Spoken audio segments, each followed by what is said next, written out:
Hi, good evening, everyone. This is Rajdeep Punde. I'm the co-founder of AdSkill.io. We are an educational company. As you know, we are with a mission to empower individuals to learn, earn, and grow.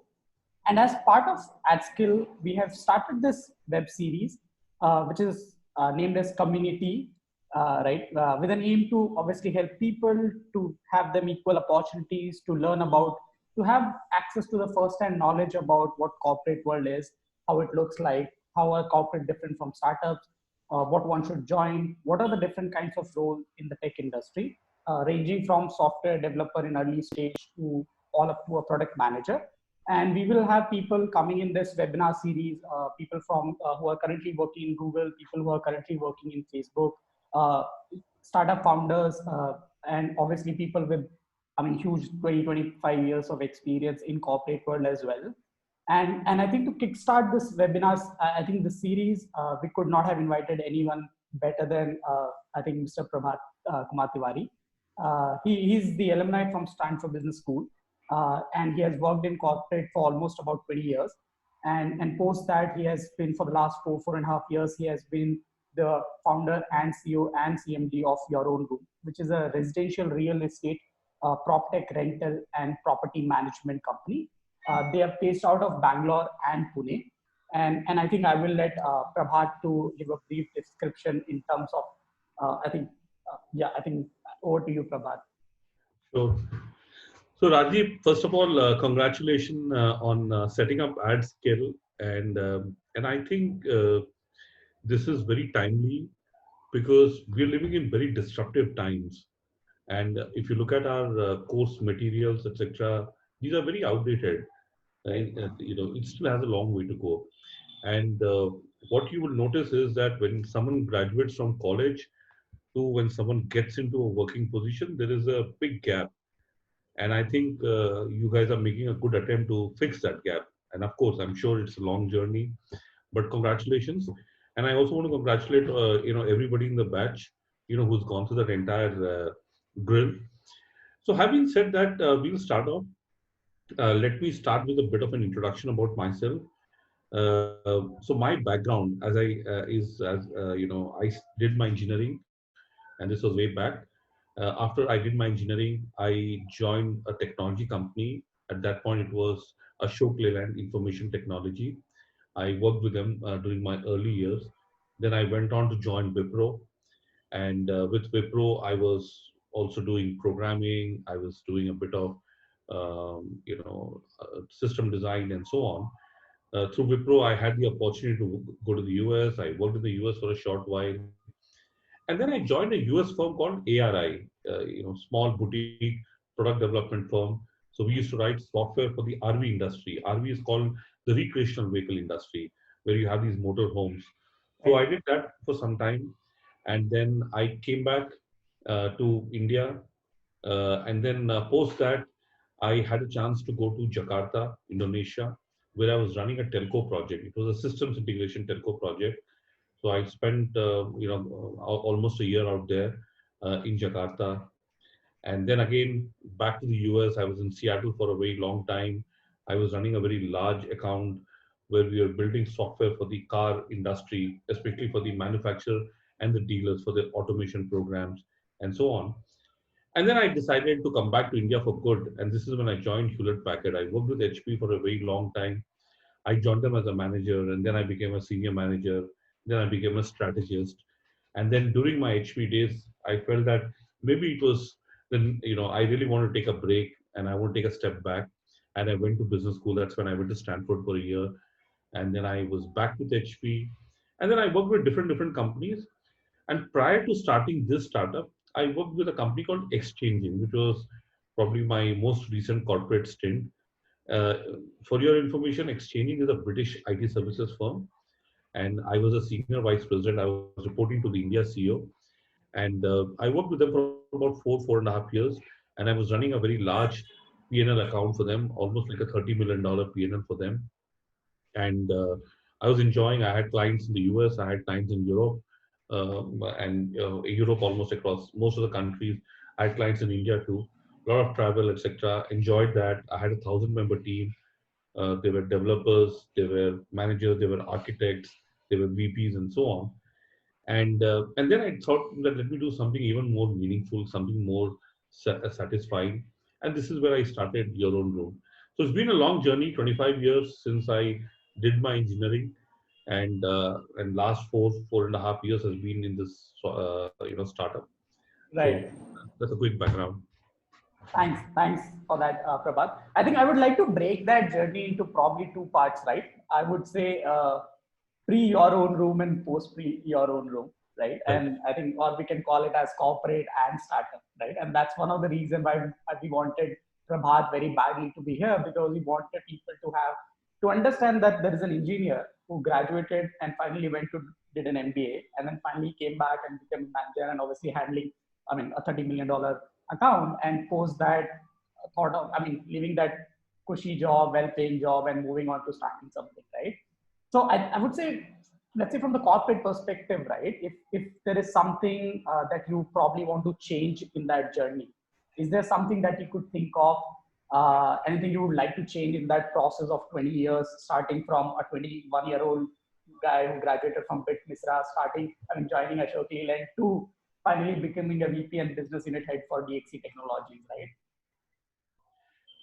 Well, see, Rajdeep, it's a very interesting question, and I mean, if I were to look back, I think there's been learning across the journey, and to me, I think sometimes it is a journey that is more interesting than the actual end. Right, And every part of the journey teaches you something. So if right, I reflect back, uh, you know when I started off, I mean, I really didn't know how to talk to people, how to interact with clients, how to interact with team members, because when you are in a college, you come with a certain mindset, and it's all fun and casual. But when you get into the industry, there's a certain expectation you have. So I think the first few years was a lot about just learning those basics and being serious at work. And then, when you go to the US, I think when you start dealing with global people, Americans, Europeans, etc., then you realize that you need to take professionalism to the next level. I mean, you can't go to an office and have casual conversations, right? Most of them are serious conversations. They're very impersonal conversations and so on. And then, of course, it's about building the product. It's about learning new technologies, going through changes, etc. And then doing a strategy, doing this, that, etc. So I feel that it's been a very interesting journey where everything has taught me something or the other. And I really don't think I would have made anything very different. But there are one or two things which I certainly feel I've been learning throughout. right, And at least now, if you ask me, where do you see yourself 5 years from now? At least it's getting very clear in my mind that maybe the answer would be not just one company, maybe it'll be multiple companies, uh, right? Your Own Room, of course, is a very interesting journey. I see Your Own Room becoming really big, but then there will be so many other pieces of Your Own Room that's going to come out. Tomorrow it could be a joint venture with some other firm, tomorrow it could be in some other format, and so on. So I really think that the future is going to be very interesting. It's going to be much bigger than what originally we had anticipated. And I'm very glad that I'm sitting in that journey where a lot of these things are getting defined. So nothing that I would particularly like to change. Maybe I would have liked to start this company maybe 5 years earlier if possible, but I don't know whether that's practically possible or not, because sometimes you need time for everything. correct. I was actually looking for that answer, honestly.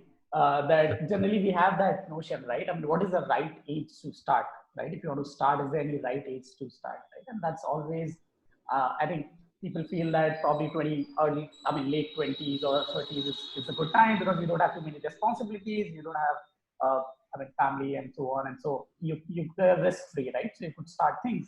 And then on the other hand, there is people who are saying, I mean, you should start only after 40s because you have had experience in the industry, you understand the industry.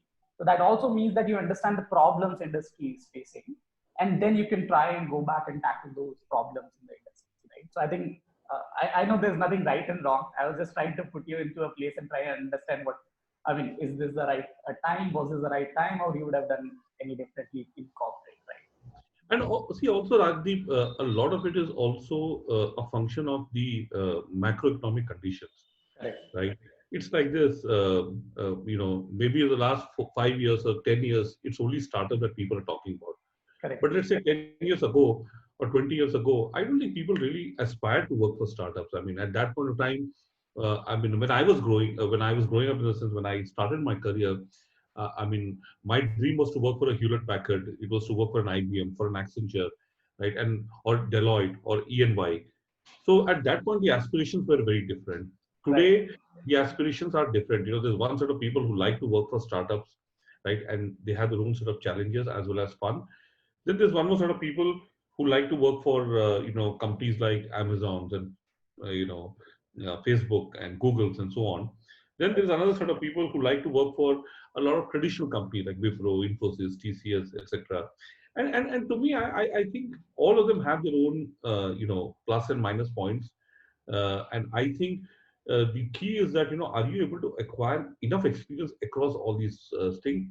And as far as startup is concerned, if I can just make one point, see from a distance, it appears to be very cool. And I've been talking to quite a few, college graduates recently. In the last, I would say, 1 month. In fact, there were a few I spoke to day before yesterday, and a few about 2 weeks ago. And I think one thing which worries me is that everybody seems to be in a hurry to go and start a company, right? Without having thought through as to what is the problem statement, whether they have a solution, whether they have partners who are willing to work with them, do they have investments in place, and so on. So I personally, recommend that it's okay. Don't do it in a hurry. Do it whenever you're ready. Now, whether it's 5 years from the time you graduate or 10 or whether 20, I think that's a personal choice which people can make. I don't think there is a right, because remember, for every 10 startups, let's not forget that nine of them fail. Right. Nine of them fail means that, imagine you taking money from your father, mother, brother, sister, cousins, uncles, aunts, and everybody, and imagine all the money going down the drain.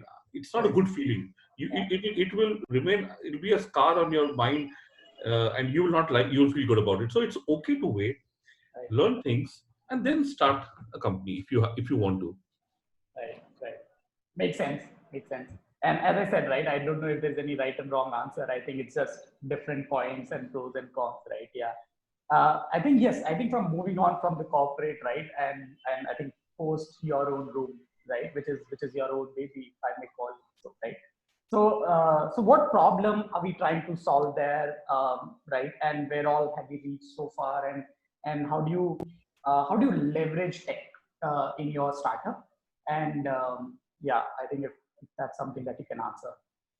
Okay, sure. So let me break this into two parts. First is, what is the problem we are trying to solve? Right. So today, if you look at real estate or residential real estate, now residential real estate is a fairly large industry, Right. right? In fact, real estate by itself is about $180 billion industry. Residential real estate in that is a significant percentage of that. Now there are problems which different people are facing, and there are three key, I would call it, actors. The first one are, let's say, people who need homes, consumers. So if you look at consumers, the biggest consumer demography today are young people. I mean, average age of most companies is about 27, 28, right? So these are essentially millennials who are looking for good places.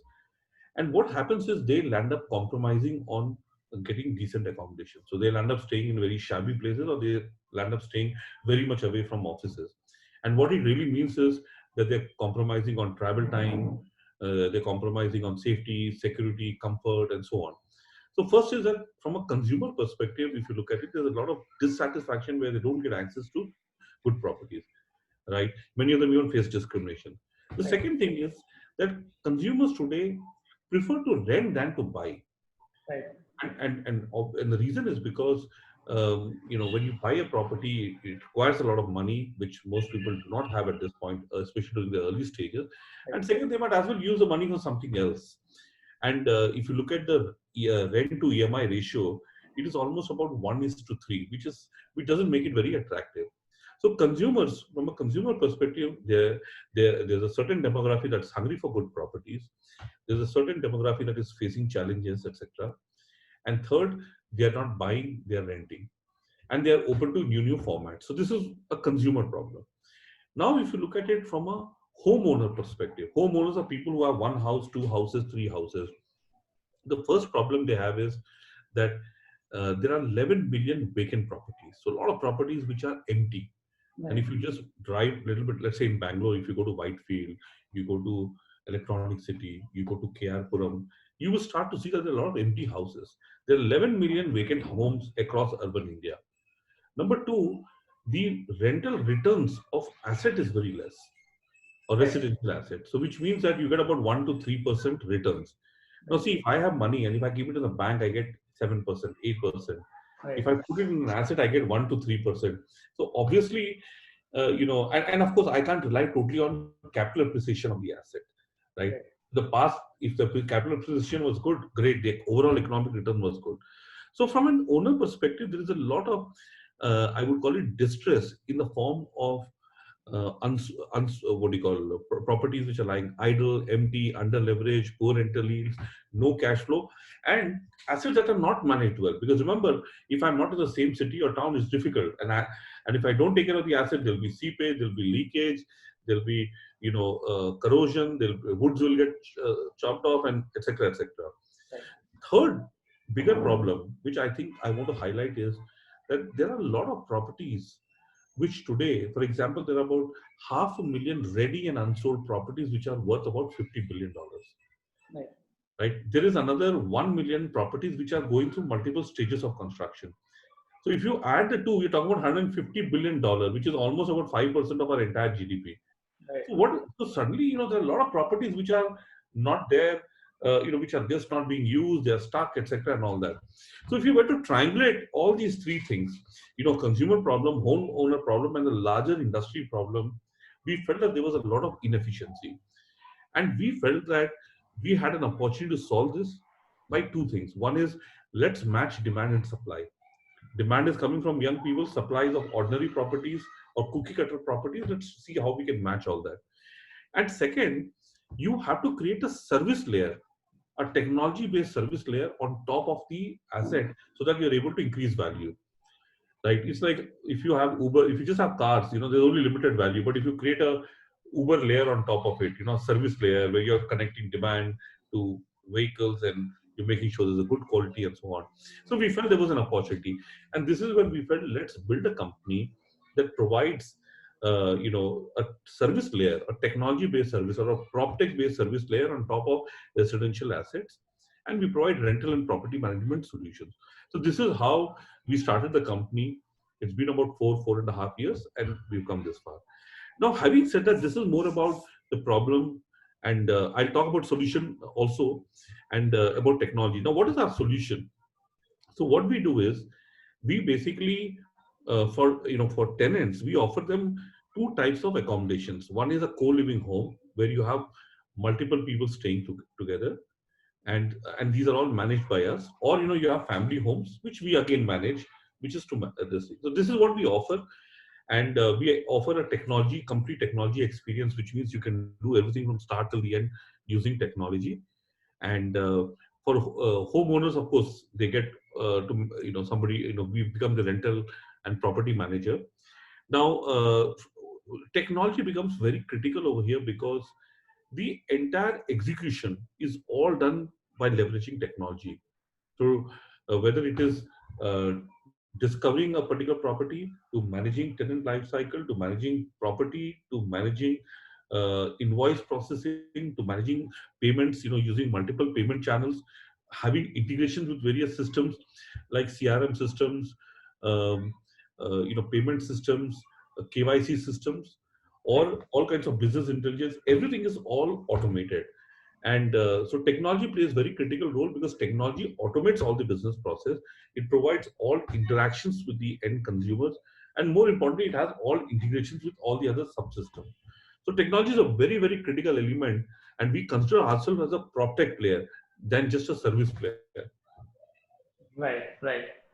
Nice, great. Just guys, if in case you guys have any questions so far, please keep putting them on the chat. I think so. I will take a couple of more questions that I have, and then post that I will start taking questions from the chat. So if in case you guys have any question, please put it over the chat, and we will take your questions. Uh, Yeah, you don't have to start the video. That's it. Yeah. Okay, great. Now moving on to the next, right? I think you've talked about both the corporate and the startup world as well. And I know you've already listed down the differences, but I think just for the summarization, right? I mean, how do you differentiate the two in terms of your experience, right?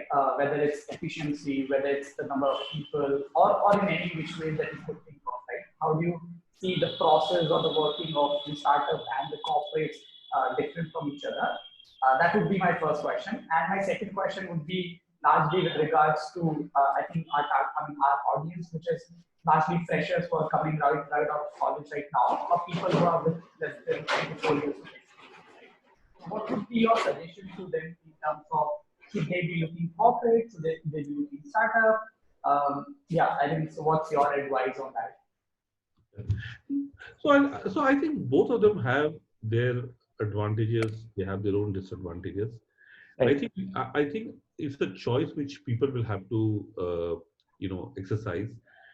So I'll just tell you some of the things, the positives of both and negatives of both. I think let's start with some of the positives Right. of corporate. Now, see what happens is corporate in a corporate, the process is all set. It's very well defined, right? It's like if I were to use a very crude example, it's like getting shopping in a mall versus shopping in a bazaar, Right. right? When you get into a mall, everything is very organized, right? You go through a security check, you park your vehicle in a designated area, and so on. So basically, if the advantage in a corporate is that everything is all there, which means if you follow the process, if you follow the rules, there is significant things that you learn upfront. Whereas in a startup, what happens is that things can be a little bit unorganized, it can be a little bit ad hoc. Because remember, it's like building a plane while flying the plane. So that is the first biggest difference which you will see in the two, right? Startup is, startup is a place where if you're willing to really go that extra mile, you really have a chance to shine. Whereas in a corporate, remember, you go through a certain hierarchical process, Right. right? I mean, when you join, you're a developer for 2 years, you're a senior developer, you're a architect or junior architect, whatever, you follow a certain career path. In a Right. startup, it is much, much more flatter. So if you're one of those guys who likes to work 12 hours a day, 14 hours a day, someone who's very bright, someone who's very confident about their capability, startup can sometimes throw some very, very good opportunities, which corporate might take you much, much longer. I think these are the two fundamental differences I feel between the two. And I personally feel that you should go where you get maximum opportunity to learn, whichever gives you. I mean, if you're doing a boring job in a startup, don't go there. Or if you're doing a very mundane job, let's say you're doing some manual testing in a large corporate, let's say even if it is the number one or number two company, it may be good to tell others. It may be good for your parents to go and tell that, my son or daughter goes, he works for one of the best companies. And I've seen this, through my personal example. I've been interviewing so many people. I come across people, who mention names that, which are leading companies in the country, right? These are global multinationals. But when you get down to the stuff that they do, then they, you can sense, there's a sense of frustration in their mind. So it is very key that don't fall for just names because it will help you initially. Focus on where you are able to learn the most and you're able to maximize your learning. So these will be my three or four. Last point, which I would say, don't worry too much about money. The most biggest mistake I've seen young people do is they just go after money. Remember, the funny thing about money is that money, you go after money, money will not come, right? You Right. go after other things, money will follow you. So this is the unfortunate, irony of life. So I would say that I think at this point, focus more on learning, building a career, working hard, than trying to worry too much about other things. Because if you do all the other things right, everything else will fall in place. Correct, correct. So I think that's a really good answer. I would like to probably summarize it for our people, right? I've taken down the notes. So I think the first thing that you said is try and find the place where you have a good learning. It could be a startup, it could be a corporate world, doesn't really matter. So when you really go for that interview, try and understand what role you are looking for. It's I mean, if I can use that example, it's better to be a developer in a very small startup rather than being a, let's say, a manual tester in one of the big MNCs. If in case you don't enjoy manual testing, no disregards to that job. I mean, it's only about, I mean, where are you learning most, right? Secondly, which one gives you a better growth opportunity, right? So that probably would be the second thing. And the third thing would be, as you said, don't worry too much about the money in the beginning. I think if you start running behind the money, money will stay away from you. I think try and figure out, learn and earn, and I mean, learn, grow, and then probably earn. So I think that would be the change that we will also look at when we are saying I mean, we are empowering individual to learn, earn, and grow, right? So that's exactly the objective of this. I think the ad skill mission statement as well. Great. I think now, since you have talked about hiring so many people, right? I would probably, I mean, if you could help us understand in terms of, I know you have hired hundreds of people. I'm not sure if you have hired people at junior level, but I'm sure you have hired people at senior level. But if, from your experience, if in case you have to give some advice to the folks who are, I mean, to all our participants, I mean, as somebody who is sitting on the other side of the table, what are the things that you're looking at when you are hiring someone? What are the skills that one should acquire when we are going ahead and maybe preparing for those interviews, and right, and what all should we do to make sure that we get that desired job?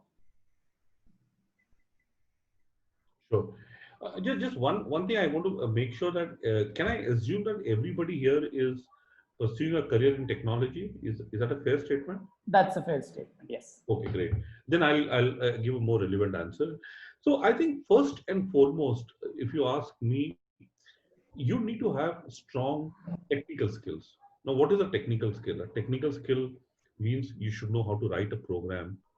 You should have clear concepts about software design and development. You should know what are the various stacks. You should be able to conceive a reference architecture, right? You should know various layers, right? Whether it's a front end, whether it's a middle layer, whether it's an application layer, whether it's a database layer. You should have a very clear understanding of the entire end-to-end stack of development. So your technical skills have to be rock solid, which means if someone says, okay, come on, write an algorithm which does this, you should be able to think about all scenarios, your exceptions, this, that, and you should be able to write it. So the first, I think, and foremost is your technical skills, right? Right. You have to be sharp. You can, your logic has to be right, number one. Number two, I think you need to demonstrate commitment, right, in whatever form. Because today, we are living in very disruptive times where, remember, today, there could be one language which may be very popular. Tomorrow, it could be something else, Yes. right? And this is changing so fast that, it's unbelievable. In fact, when I reflect back, at my career, I mean, when I started, I was a developer. I was very good in a few things that I picked up. A few databases, I was extremely good. But then, in a couple of years' time, I realized that, something new had come up. And I tried keeping. But after some time, you realize that it's not easy because Right. things change very, very fast, right? So when you're operating, especially during the early stages where your experience, your knowledge, etc., is all skill-based, it is Right. very, very important that you demonstrate high degree of commitment in terms of learning. So you're learning new things, etc. You're picking up things. And third, I think, is your attitude. I think at the end of the day, your ability to interact, your ability to own deliverables. If you're given a job, at least your manager should be confident that yes, this guy is going to deliver something very good. You should know how to, have interpersonal skills. So it's the entire attitude around some of these softer aspects, I think, which is very critical. So in my view, these three things is what is most important: technical stuff, your commitment that you demonstrate to work, which will come out. The minute you start to work, that will come out, right? Because next day your manager will say, hey, listen, what happened? Why are you leaving at 4 o'clock when your Right. work is not finished? And so on. And third is attitude, right? Attitude will be seen. Yeah, and you may not know. I mean, nobody feels that their attitude is wrong. Right. But, very soon you will see people around you judging, saying that, hey, this fellow is a weird guy. Or, this guy can't even, I can't work with this guy, and so on. So I think these three are very, very critical. And when I interview people, and I've been doing this for a very long time, I've been going to campus, I've hired at all levels. I personally, pay a lot of attention to these three. In of course attitude, and because remember, if you don't have the right attitude, everything else becomes meaningless, right? There's a very interesting, term called competent jerk. I don't know if you guys have heard this word. So, you may be the most competent guy, but nobody likes you. So it doesn't really help. So it's better that, you should be lovable. You should do the right things. People should be happy about it. And of course, you're delivering results. Right, right, right. Yeah. But again, I think this is something which is just coming out of my mind right now. So, I mean, how difficult is it for a hiring manager to see through, right? Because they only have a one shot at it, right? So, let's say if I have to showcase my commitment, how do you think, as an interviewee, you're gonna assess my let's say commitment at this point of time when we are still just in the interview phase? See what happens. I'll tell you, everything cannot be found out, right? It's practically not is possible. But see what happens. I'll tell you is a lot of these things shows up in conversations, right? Right, It shows up in your profile, right, right? So let's say when someone says, just take a small example, right?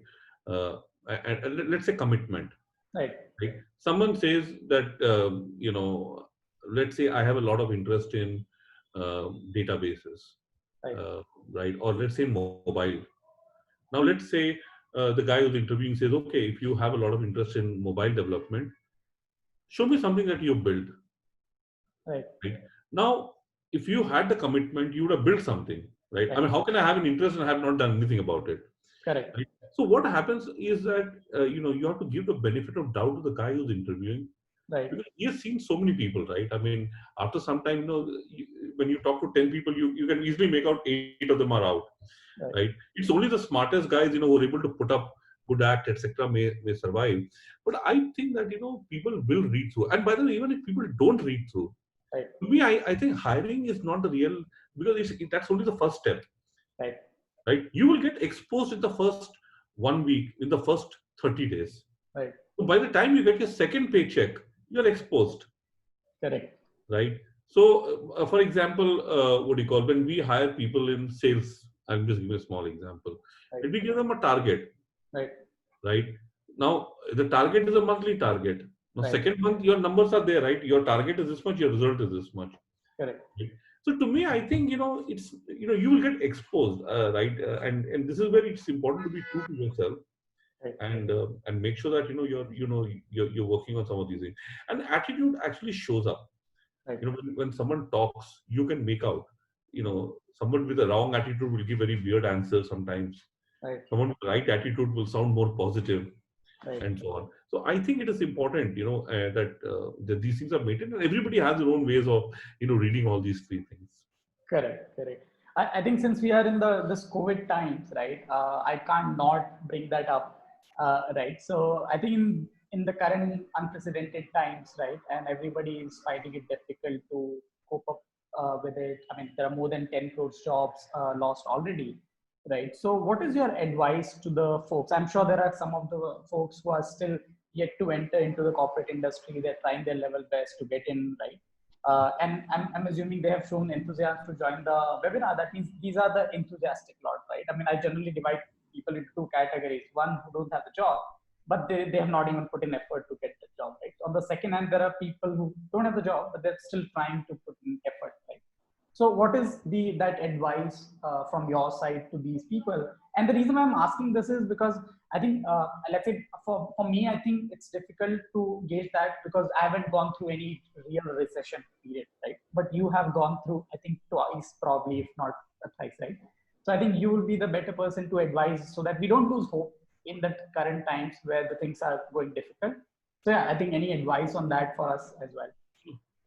So what I feel at this point of time is that, these are difficult times. There Right, are a lot of job losses for sure, right? But these are also times, where a few messages are coming out very, very clear from the market. One right, is, have strong fundamentals. So if you are a good developer, I don't think you're losing a job, right? The guys correct, who are losing the job are people who either have not done very well or probably are not the best. And correct, second, the people who have joined the wrong company, not their mistake, but they were just the wrong company and so on. So yeah, I think first and foremost, my advice will be that, make sure that your fundamentals are extremely strong. Number one. Number two, What I also feel is that don't go after money. And this is something very, very important because, I come across resumes and profiles where, there's somebody who has changed jobs every 6 months or 4 months or 5 months. When you go with a resume or profile like this, I think the first thing that goes on in the hiring manager's mind is that you're just not stable, you're mentally not stable, you're just moving around, you don't know what you want in life and so on. So it is better not to go after money and not think that by changing jobs you can keep growing in your career. A lot of people think like this, right? But it hits them very hard. And keep in mind that when your salary grows, the biggest problem which happens is that you'll come to a point where nobody will want to hire you, Correct. and nobody is going to give you that answer. And I see this, and unfortunately, the number of such instances that I see is just extremely high. So I would say don't go after money. Money will follow. Just focus on building your skills. Be the best developer. Be somebody who knows mobile development the best. If you're into testing, make sure you know the automated way of doing testing. If you're an architect, make sure you're able to do multiple things and so on. Last thing which I would also say is that in case you don't have a job for some reason and you're looking for a job, don't sit idle. Do projects, do freelancing, or do some go to somebody and tell someone that, listen, I'm going to work for you for the next 3 months without a salary. Yes. Trust me, I'm telling you, after 3 months, the guy, and you do a good job, the guy will be more than happy and will say, hey, listen, this is your offer letter, right? So instead of waiting for that perfect job, I would say pick whatever comes your way, because I'm sure you can get a job with zero salary also. So take that if required for 3 months. When you look at your career over a span of 20 years, 30 years, this 3 months, 6 months will appear to be a very minuscule number. So I would say that go with a very positive mind, focus on building skills, and don't build skills which are outdated. Right. Focus on skills which are more futuristic. Right. Big data, AI, right? Full stack programming, PHP programming, whatever. There's so many. But don't go and do, let's say, manual testing. Right? I don't want to, of course, put it down. But what I'm trying to say is, if you're doing manual testing, remember it was being done 20 years ago. Or Right. don't go and do what I would call vanilla support engineer, Right. where you just see the screen and you're saying whether it's working or not working. Because a lot of these jobs are getting automated and they'll become redundant. Many of them are already getting redundant. In fact, you'll be surprised with cloud. Most of these infrastructure support jobs, they've just become irrelevant. With automated testing, manual testing jobs have become irrelevant, Yeah. right? If so many jobs are becoming irrelevant. Focus on something which is more futuristic too. So I would say take a futuristic view. Don't take a 5 or 10 year old view. Go back to basics. Focus on fundamentals, and I think build a career. Yeah, yeah. If I can add to it, right? So somebody, I mean, one of my mentor told me, right, either you go up or you go out in corporate, right? So if you have grown more in terms of salary and there is no role there, then you're gonna go out, right? So I think, yeah, with regards to running behind the money, I think, yeah, that was spot on. And as you rightly said, right, go out. I think talk to people. I mean, go to LinkedIn, build your profile. I think message, I mean, 10 different founders, tell them that you have the skills and you are willing to work for free. Right? It doesn't really matter. I mean, it's not like they're exploiting you. After 3 months, I think, as we all know, right? I mean, if you have done a good job, the guy is going to reward you for sure. Right? I would say 90% cases. Great. So I think I'm correct. Correct. Actually, just one more thing which I can also recommend is, try to build your network. I think Rajdeep made a very strong point. Build a network on LinkedIn, and let your network not start with a job request, Right. because what happens is it puts off people, Right. right? So don't ask for a job. Focus on learning.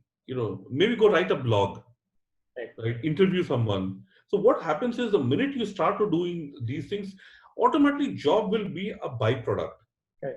Job cannot be your core product, right? So I would very strongly urge that you start building your profile.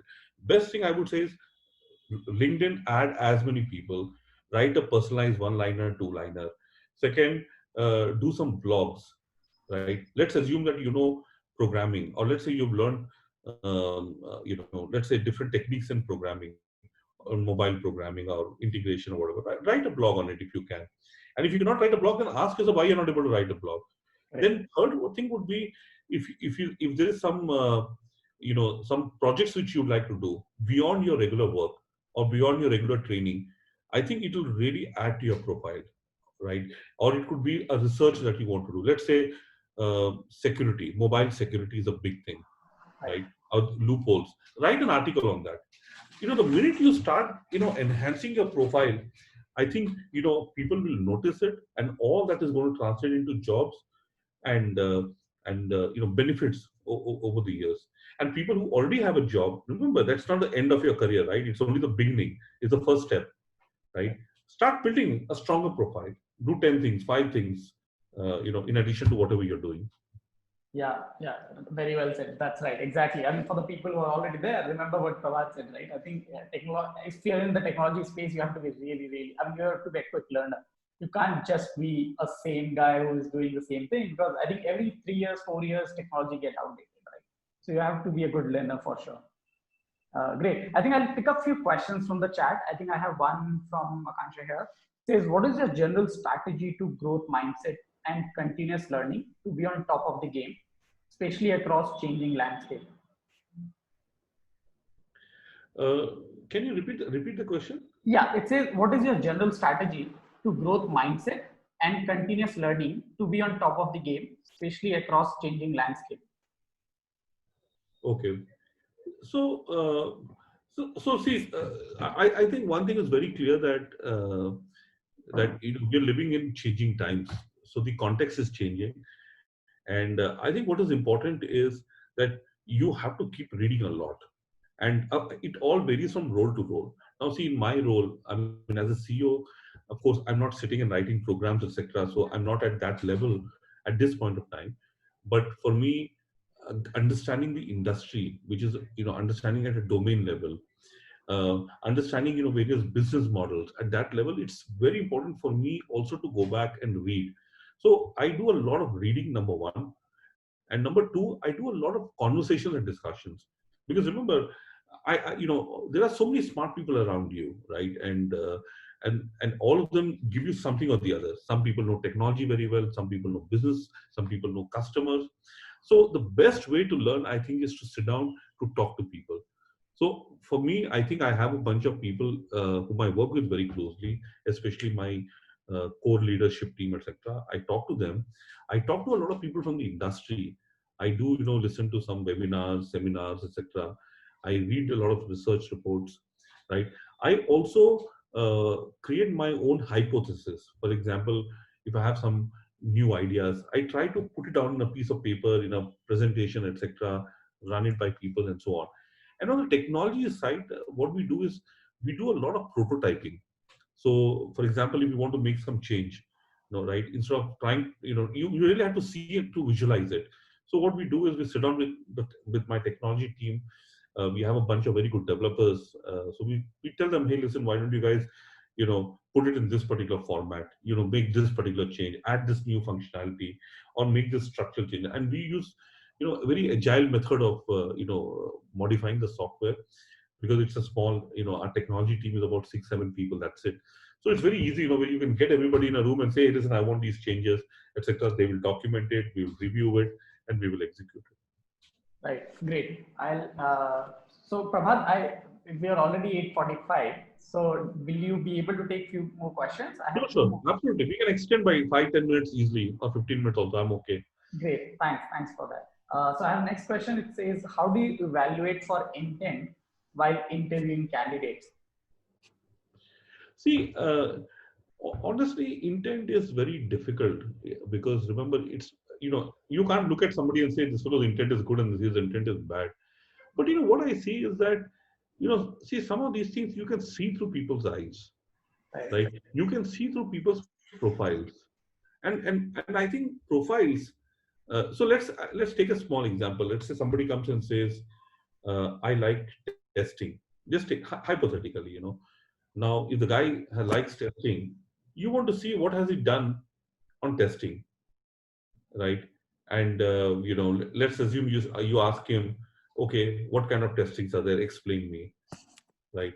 what kind of automated testing tools are there, Right. which ones have you implemented, how long does it take to write a test case, in the last project how many test cases you wrote, give me Right. three examples, what are the different test case scenarios.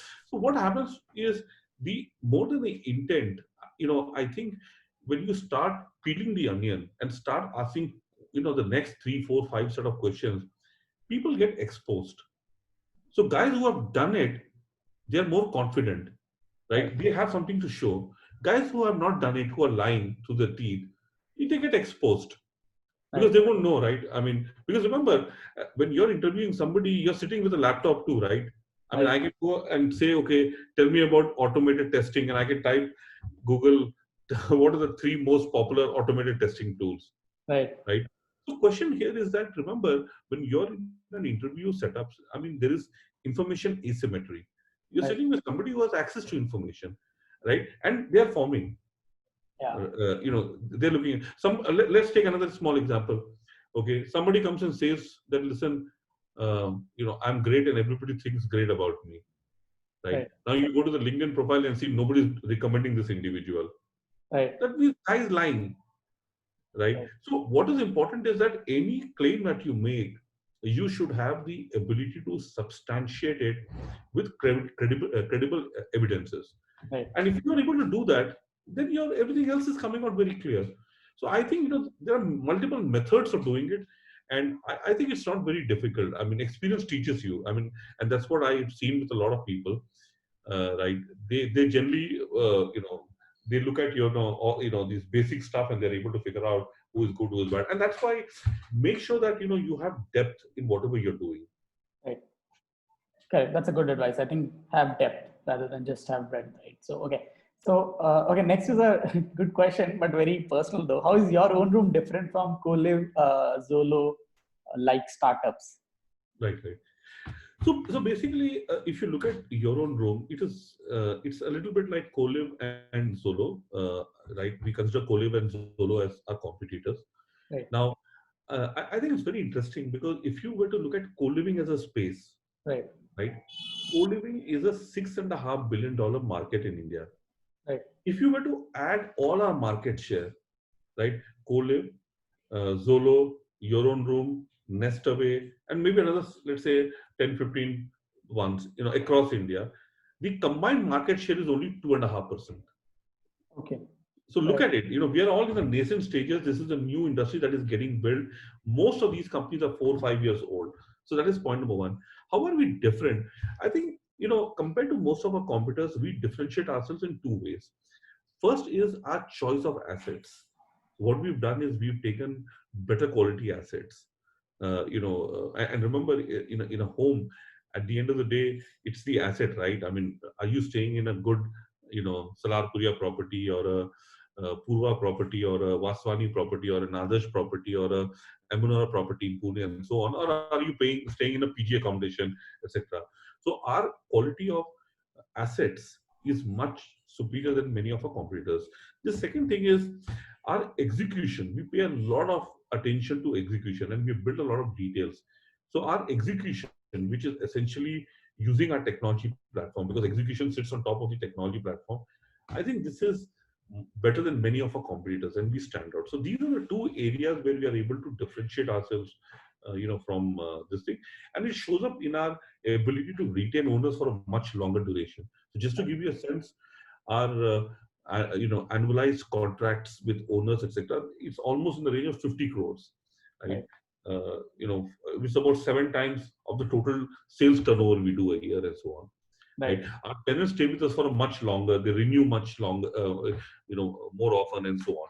So I think it's all about some of these things. But I have a lot of regards for these competitors that they just mentioned about. I mean, they're great companies too.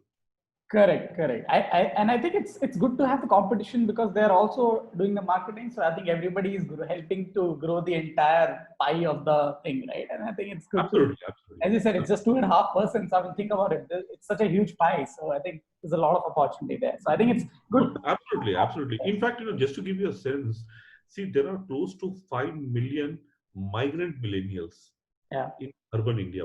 5 million. I mean, that's a big, big that's number. a big number. Yeah, Right? If you look at most people, I mean, And after COVID, so what has happened with COVID? One very interesting phenomenon: everybody has left cities and have gone back to their hometowns.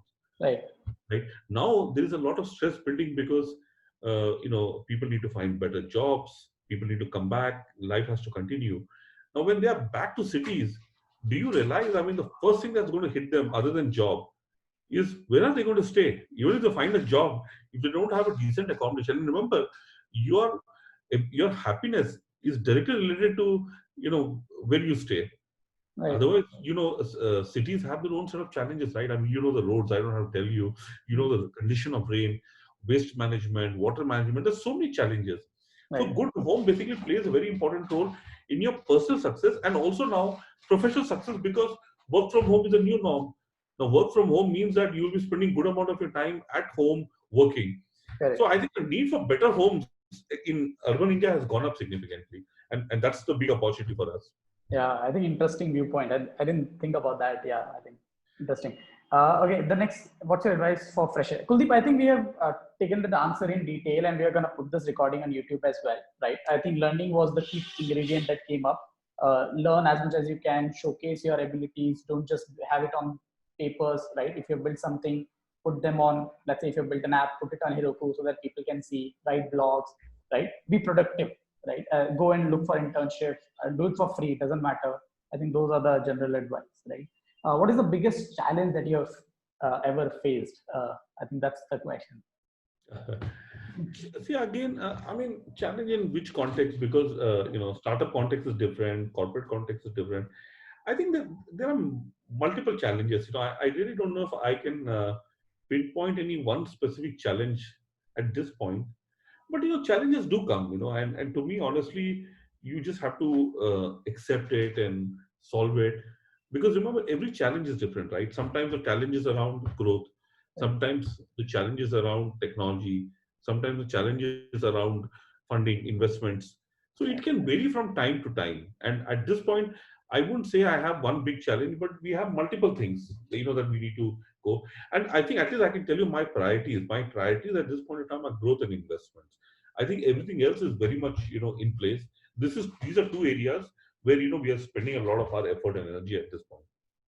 Right, correct. I think, yeah, I think just my bit, I mean, 2 cents over there, right? So I was hearing this podcast the other day, and I think Bhavin Turakia, right, the co-founder of Zeta and Flock, right, Yeah, and Direct earlier, right? So he says that you will have multiple fires in your house, right? So you need to see which one is more important. So right, one, I mean, try and make sure that that fire is not going out of the control.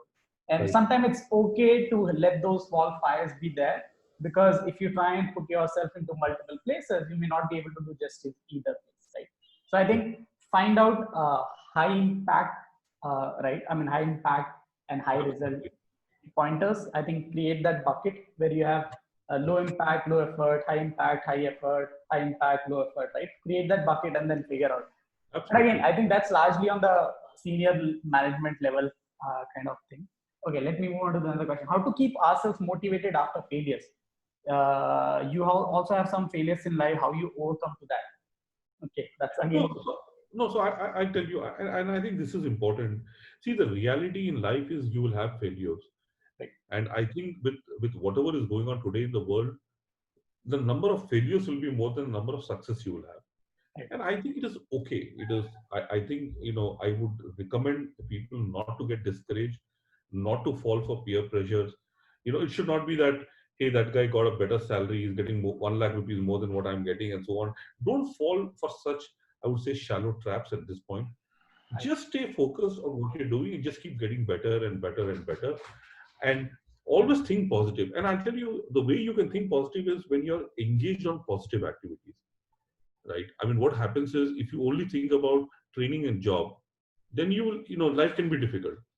But if you think about training and job, and in the meantime, you also start thinking about, okay, I'm going to read 3 books, I'm going to write 2 articles, I'm going to publish 1 blog, I'm going to create one small, test app, etc., etc. The minute you start to fill yourself with positive activities, right? I think automatically you will start getting success, many places. Correct. Let success not be, like unidimensional, where my success means only if I'm getting a job of X lakhs per annum. If you make success as small as that, trust me, you're bound to face failures. So basically, what you need to do is keep it more broader. If you are aiming for 5 lakhs and you land up with 3 lakhs, it's not the end of life, because remember, it's only a starting point, right? If you aim to get into Amazon and you landed up with, let's say, TCS, there's nothing to be disappointed about it, right? I mean, all companies are good. You'll eventually get where you need to get, right? And as you start to go up in life, it'll always not be like steps up. There will also be, failures, and it's okay. I mean, I think just look at failure as a learning opportunity and nothing more than that. Yeah, yeah, great. Okay, next question, and probably the last question that we'll take. How much weightage does courses and certifications carry during recruitment? I personally think it carries a lot of weight, Right, especially the right certifications. right, Right. Now, what are right certifications? It can vary from, it can be a little bit contextual, but fundamentally, let's say if you're going for a Oracle job and you have you're an Oracle certified, right? Your chances of success is high.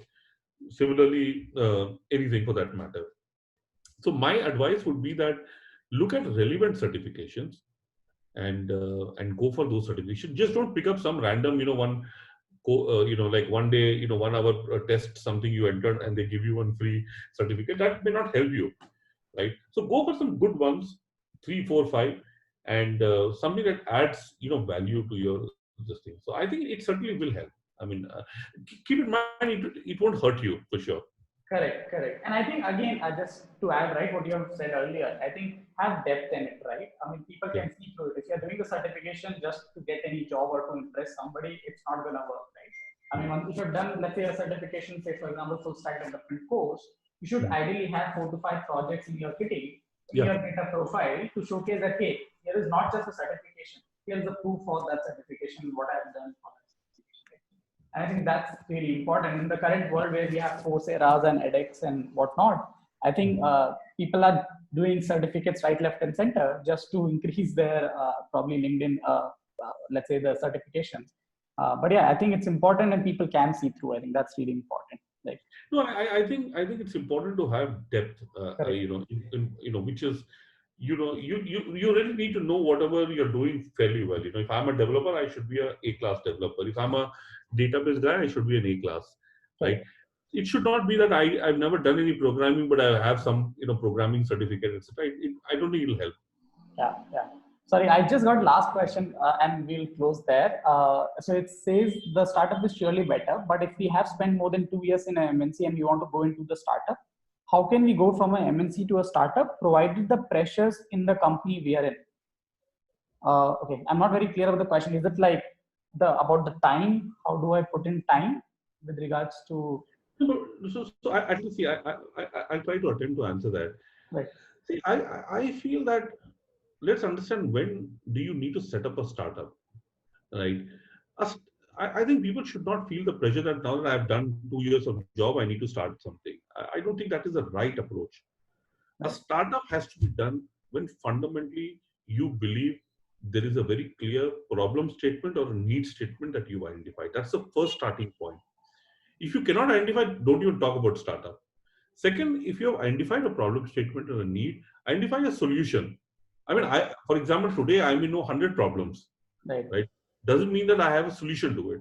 Second is, can you create solution? Then third, which is very critical, is can you do this at scale in a profitable manner, right? right, Which means that let's assume that I know there's a problem. Everybody needs, bread in the morning at home. Now right, I can create one bread, or 2 breads or 5 packets of bread. I can go and give it to 5 people. But can I do it for 100 people? Can I do it to 1,000 people? Right? So I think you have to think like that.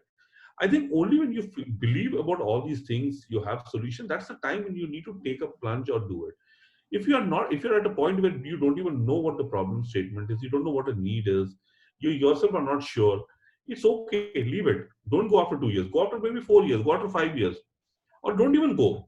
But when you go very clearly when you have all these things. And I feel that startup is not for everybody. right, And this is something which it's important for us to acknowledge, right? Today I see a lot of people. In fact, I remember I went to a campus for a campus interview, and there were a bunch of people who came and said that we want to chat with you. And I said, okay. And they said, okay, we'll do during lunchtime, so it does not affect your schedule. I said, okay, no problem. And then they had a bunch of 10 or 12 cycles, and they wanted to create a startup. And there were like 8 of them who had come, and each one of them had a fancy title. And I was quite surprised myself that just because you have 8 or 10 cycles and you're able to rent it to some people, doesn't mean that it's a startup, right? And doesn't mean that all of you have, one guy is chief marketing officer, one guy is chief executive officer. But to me, I think sometimes it becomes a fashion. And I think, it's important to stay away and resist yourself from staying away from all that. Build something which is real. I mean, and there are enough real world problems, especially in country like India. I mean, there's so many problems, there's so many issues. I think it's better to focus on that. And when you get to that point, I think that's when you should, build a company. Yeah, great. Uh, I think it's been a long, I think 1 hour chat, and I didn't even realize time just passed away.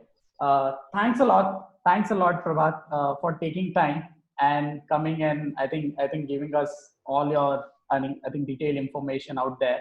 And sorry if we have asked you something which is too personal, but I think I have thoroughly enjoyed it. I hope the participants have gotten something new out of this entire thing. And yeah, thanks for your time. And Thank you so much. I hope you had fun. No, absolutely. In fact, Rajiv, thank you so much. It's always a pleasure chatting with you, and thank you so much for inviting me. It's an honor, and I just wish everybody good luck. I think very exciting program, and very right questions, because these are relevant questions. And at any point of time, if anybody wants to ask anything, chat, discuss, I'm more than happy to help. So wishing you all the best, and all the best to all the students in the and candidates in this particular forum. Thank you. Thanks a lot, Prabhat. Thanks everyone. Thanks for always being so supportive and always be a great mentor. Thank you. Thanks a lot. Bye bye. Thanks a lot. Bye. Good night, guys. Good night. Bye bye. Good night.